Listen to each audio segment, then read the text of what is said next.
गलत हो या आप इसको इस तरीके से कर लो। तो ये सब चीज़ें पेडागोजिकल एक्सपर्टीज़ के तौर पे यूज़ की जाती हैं और एक टीचर के पास टीचर को पेडागोजिकल एक्सपर्ट के तौर पे रोल करना पड़ता है। अब नेक्स्ट पॉइंट हैं जो है कि है एक्सीलेंट कम्युनिकेटर। एक टीचर जो है वो बेहतरीन कम्युनिकेटर होता है। अगर वो बेहतरीन कम्युनिकेटर नहीं है तो उसके लेक्चर जो है या उसका जो टीचिंग प्रोसेस है वो सही नहीं चल सकता। इसके लिए हम बात करते हैं, पहले रीड आउट करते हैं कि स्लाइड में क्या है। A teacher demonstrate effective oral and written communication, good organizational abilities and planning skills.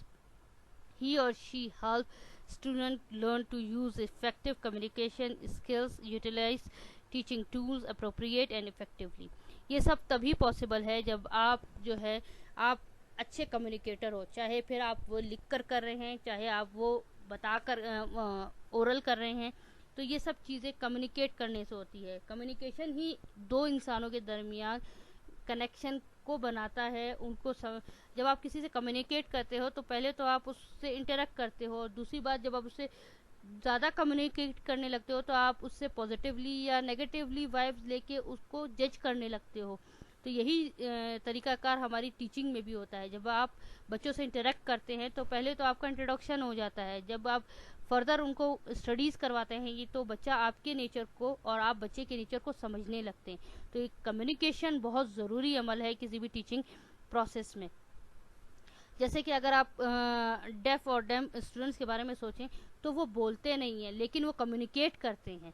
Communicate करने का मतलब ये नहीं है कि खाली बोलें, आप अपना मैसेज किसी भी तरीके से उनको पहुंचा सकते हैं। वहाँ पे टीचर्स जो हैं बच्चों को बोल के नहीं इशारों से समझाते हैं, बॉडी टेक्सचर से, बॉडी लैंग्वेज से समझाते हैं। वो टीचर्स के लिप्स को रीड करते हैं कि किस बात को टीचर किस तरह अटर कर रहा है या उसके लिप्स किस तरह मूव कर रहे हैं। बहुत सारे डेफ और डम जो स्टूडेंट होते हैं, अगर आप उनसे मिलें या उनको देखें तो वो आपके लिप्स को रीड करके आपको बता सकते हैं कि आप क्या बोल रहे हैं। अगर आपको बॉडी मूवमेंट भी उनको समझ ना आ रही हो लेकिन वो आपके लिप्स को देख के रीड कर लेते हैं। बहुत सारे ऐसे स्टूडेंट होते हैं जिनको इशारों से समझाया जाता है या उनको किसी चीज़ का हवाला दे के समझाया जाता है, वो भी कम्युनिकेशन है। फॉर एग्जाम्पल अगर आप टीवी पे देखें तो हम लोग वहाँ पे एडवर्टाइजमेंट देखते हैं, तो ज़रूरी नहीं है कि वो आपको हाथ जोड़ के मजबूर करें कि आपने ये चीज़ ख़रीदनी है। वो आपको कम्युनिकेट करते हैं कि आपके लिए ये फ़ायदेमंद है, ये चीज़ फ़ायदेमंद है तो आप ये कर सकते हैं। तो ये सब वे ऑफ कम्युनिकेशन है। लेकिन एक टीचर के लिए कम्युनिकेशन क्या है, वो एक ओरल भी कम्युनिकेट कर सकता है और रिटर्न में भी। यानी आप बोर्ड पे जो लिखते हैं वो भी कम्युनिकेशन का एक हिस्सा है, जो आप उनको कॉपीज पे काम करवा रहे हैं वो भी कम्युनिकेशन का एक हिस्सा है। लेकिन कम्युनिकेशन, उसकी कम्युनिकेशन एक गुड ऑर्गेनाइजेशनल एबिलिटी के तौर पे यूज़ की जाए। यानी आपकी कम्युनिकेशन ऑर्गेनाइज्ड होनी चाहिए। आप जो उनको बोलना चाह रहे हैं, जो समझाना चाह रहे हैं, वो सही और सही वे में बोला होना चाहिए। अगर आप उसको कोई इंस्ट्रक्शन दे रहे हैं तो आप उसको नेगेटिवली वाइब करके बोलेंगे तो उसको सही तरीके से कम्युनिकेट नहीं होगा। या आप उसके ऊपर तंज मार रहे हो और उसको नसीहत करना चाह रहे हैं तो वो उसको पॉजिटिवली वे में नहीं लेगा। लेकिन अगर आप उसको बहुत प्यार से उसी चीज़ को समझाना चाह रहे हैं तो वो बच्चे के लिए बहुत फ़ायदेमंद होती है। वही बात नेगेटिव और पॉजिटिवली बच्चे तक पहुंचती है लेकिन बच्चा उसका रिएक्शन डिफरेंट तरीके से देता है। तो ये चीज़ जो होती है एक एक्सीलेंट कम्युनिकेटर की होती है कि वो जब बोलता है तो उससे पहले वो प्लानिंग करता है। जैसे हम पहले भी पढ़ चुके हैं कि ये प्लानिंग स्टेज पे ये भी प्लान किया जाता है कि मैं किस लहजे में, किस तरीके से या किस तरह अपनी बात को कन्वे करूँगा। आया मैं खाली ज़बान से कन्वे कर रहा हूँ, मैं रिटर्न में कर रहा हूँ, या मैं कोई तस्वीरें दिखा के कम्युनिकेट करूँगा, जैसे, या मैं कोई इशारे करूँगा कि मेरे जो स्टूडेंट है वो मेरी बात समझ जाएं। तो इसमें आपके पास बहुत सारी मिसालें हैं कि अगर आप पिक्चर दिखा के कर रहे हैं तो आप पिक्चर से 1000 वर्ड्स, यानी अगर आप एक तस्वीर भी दिखा रहे हैं तो वो 1000 लफ्ज़ के बराबर होती है जो आप बोलना चाह रहे होते हैं। या अगर आप कोई इशारा करते हैं तो भी बच्चे को बात समझ आ जाए, वो भी कम्युनिकेशन हो जाती है। तो ये सब चीज़ें एक गुड या एक्सीलेंट कम्युनिकेटर में होनी चाहिए।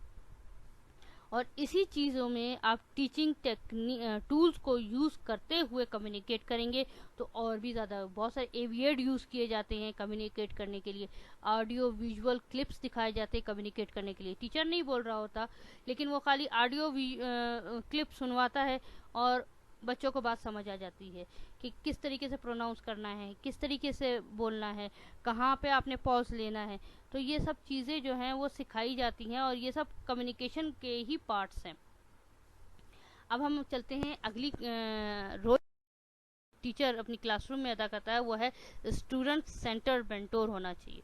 यानी कि teacher try to encourage each student to learn through a variety of methods and encourages student participation, take his or her student to higher intellectual level।